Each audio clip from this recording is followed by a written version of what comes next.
सिंहासन बत्तीसी जो कि उज्जैन में है। यह महाकाल मंदिर और हरसिद्धि मंदिर के बीच में है।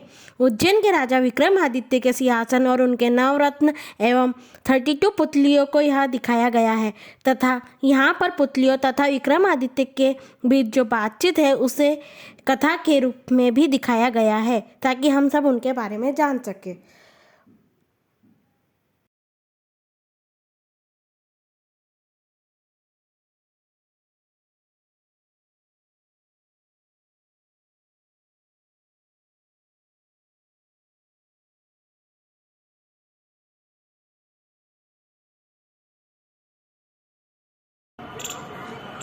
ये है विक्रमादित्य का सिंहासन जिस पर विराजमान है विक्रमादित्य यहाँ के राजा।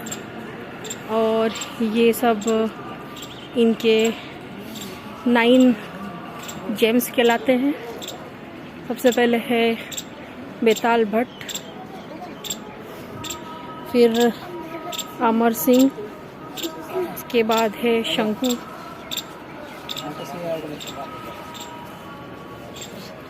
के बाद है धन्वंतरी, फिर है कालिदास कवि जो कि उज्जैन के ही थे।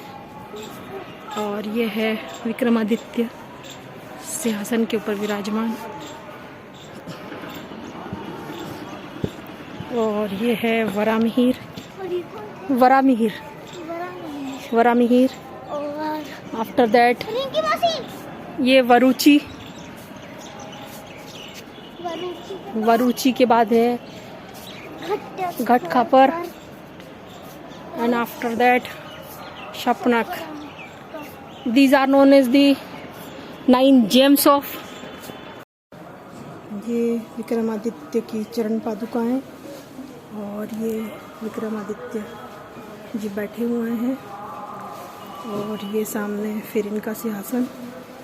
ये अब यहाँ आप ये देखने जा रहे हैं सिंहासन बत्तीसी की 32 पुतलियाँ जो है यहाँ विराजमान है विक्रमादित्य के यहाँ पर। सबसे पहले है जया, उसके बाद है कंद्रसेना, फिर ये है सुप्रभा। इस प्रकार हम आगे चलते जाएंगे। अलग अलग पुतलियाँ उनके नाम के साथ यहाँ पर विराजमान है। ये है चौथी पुतली, इसका नाम है विद्याधरी। फिर है इंदुमती के बाद है हरिमथ्या, फिर शुक्रप्रिया के बाद में है पद्मावती, फिर है बौद्धवती, विजया, और विजया के बाद है हमारी 12वीं पुतली नरमोहिनी। इसी प्रकार आगे भी यहाँ पर पुतलियाँ विराजमान है। ये है मधुप्रिया, सामने है सुकेशी, पीछे है चंद्रिका, फिर है जन्मोहिनी के बाद यहाँ पर है कामध्वजा। आप देख सकते हैं ये विक्रमादित्य के बारे में यहाँ पर कुछ लिखा हुआ है। करुणाशील विक्रमादित्य। जब एक बार पुनः राजा भोज सम्राट विक्रमादित्य के सिंहासन पर बैठने लगे तब पुतलियों ने उनसे कहा, इस सिंहासन पर विक्रमादित्य जैसा करुणा रखने वाला व्यक्ति ही बैठ सकता है। एक बार विक्रमादित्य तीर्थ के दौरान पवित्र घाटों पर नदियों के दर्शन लाभ ले रहे थे।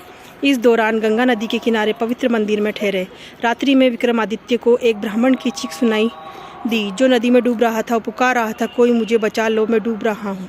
विक्रमादित्य ने उसे बचाया तो ब्राह्मण ने कहा कि मैंने 12 वर्ष तक कमर तक नर्मदा नदी में खड़ा रहकर तपस्या की है। इसके फलस्वरूप मुझे यह शक्ति प्राप्त हुई है जिसके आधार पर मैं जब चाहूँ सशरीर अलौकिक विमान से स्वर्ग जा सकता हूँ और इच्छा मृत्यु का भी मुझे वरदान प्राप्त हुआ है। मैं इन सभी शक्तियों को आपको देता हूँ। ब्राह्मण के शब्दों के पास ही छिपा एक ब्राह्मण राक्षस सुन रहा था जो अंजीर के पवित्र पेड़ पर निवास करता था, जिसकी काया सूख कर कंकाल हो गई थी। वह तत्काल राजा विक्रमादित्य के समक्ष आकर खड़ा हो गया। इसे देखकर राजा ने पूछा कि तुम कौन हो?